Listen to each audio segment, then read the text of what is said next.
Okay, so I had to cut my 4-foot pieces 3 inches shorter of 4 foot because we have the piece going by here, which will be our 8-foot piece, and that's going to come all the way flush to the end. And then we need to make sure that we're square before we hook it all together. And I put 1 screw in just to hold it in place.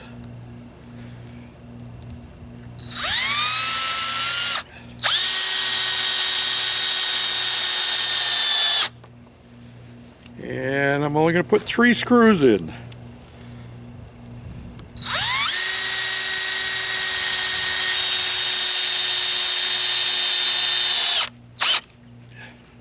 And that'll hold it solid. And of course, when we get putting siding and stuff on, that'll tie this all together even more. So that's the one side. I'm going to attach the other side next over here, and then I'll make the other gable end. We'll call these the gable ends, and then we'll take them over and start setting them up and hooking the 8-foot pieces on. Okay, I didn't show you us putting it up, but you can see that we have it up now, and it's more or less level. It's not perfect, and it's going to settle because it's on not really hard pan ground. But remember, this is a chicken coop after all. So anyway, we have just squared it, and let me show you how you square it. The idea is that you want to come out with the same measurement both times, and I'm going to ask my wife to assist me. You hold that on that point over there. We're going from the inside point of the 4x4 to the inside point on the other side, and I have 98 1/4, and she's going to switch corners and hold it on the point. I have 98, so I'm off 1/8 of an inch each way, and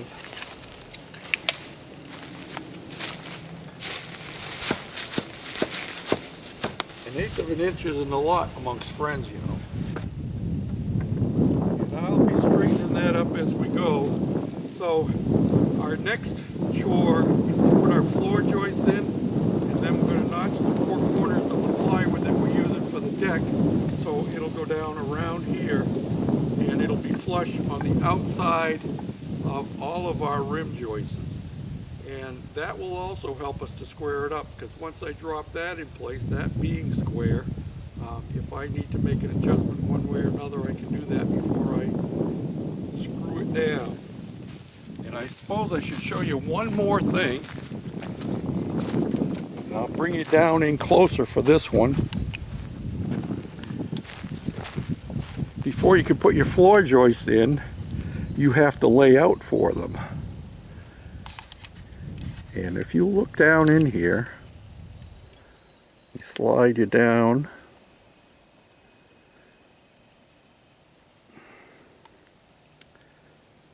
Yep, you see those marks right there? Yeah. So what I did, where's my framing square? What I did is I've measured both sides off of the post, and I have marked it at 15 1/4 because I want it 16 on center. So our floor joists are 1.5 inches thick. So if I put the first mark at 15 1/4, and then I mark it with my square like that, and then you look at my tape measure when I hook it back on here again, you'll notice that I am 16 inches right dead center of that mark, and that's what we want. And so I've gone 16 inches all the way down. I have marked it off 16 inches on center all the way down. And you don't want to just mark 16 and then add another 16 and add another 16, because if you do that, by the time you get to the end, you're going to be longer than what you intended to be in the first place. So we've got our first one at 16 on center. The next one is going to be 32 on center, so I mark it at 31 1/4. Next one is 47 1/4. Next one is 63 1/4, and the last one is 79 1/4. And if I had my little layout tape measure, I actually could lay it down, and it would have been probably better if I had laid out my two rim joists together before we even got started. But I could have laid my framing square down right over it, and you'll notice that my framing square has a hole in it.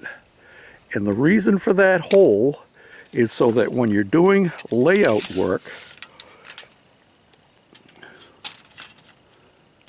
you see what you can see through that hole there? Can you see it? Where's the hole? Can't see. There it is. Can you see what's inside the hole? Yeah, you can actually see in the hole your mark for on center. And this part of the framing square is 1.5 inches wide. So that would give you your markings for your floor joists. So I'm going to finish marking them up, and then we'll start putting in floor joists.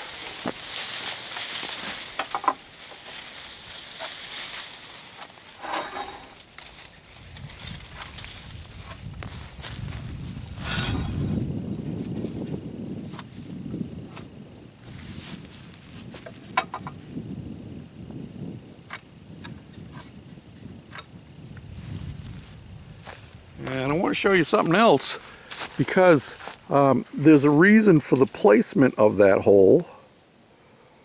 Let me see if I get you down to one of our layouts here. There we go, right there. There's a reason for the placement of the hole on the framing square. If I put it down on here, you'll notice that the hole is right here at the 1.5 inch mark, from in here to here, so that if I had two floor joists together and I'm laying them out, and I put my layout tape down there, put my layout tape down the center, and I can see it between both floor joists and mark it as I go. Just a little tip for when you're doing your chicken house.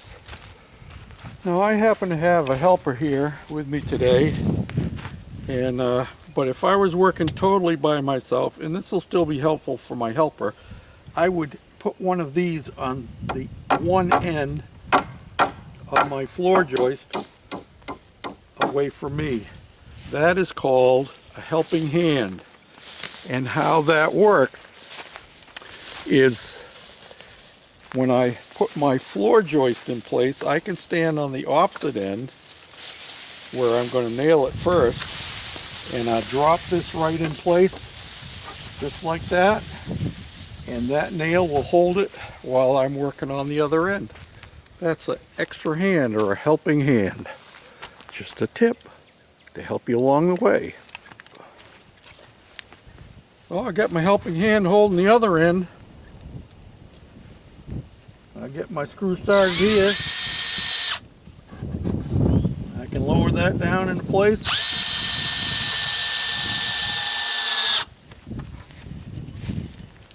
And there we have it.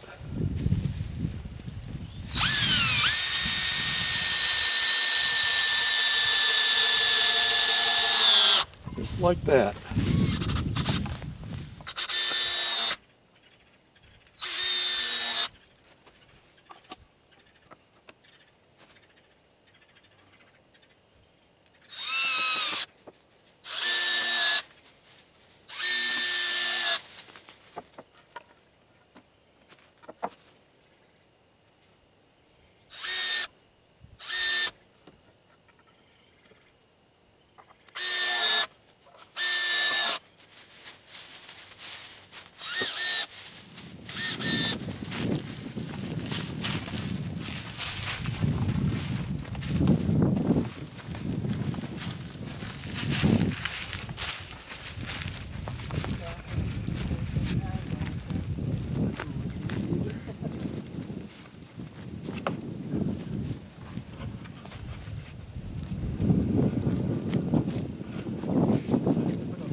it in. You gotta go past the post. It's gonna come back towards you. Okay.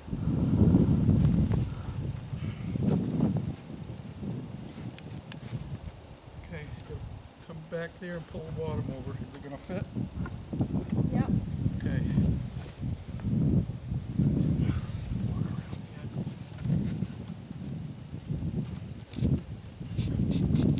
You gotta get your end in. Let go. 1, 2, 3. There it is.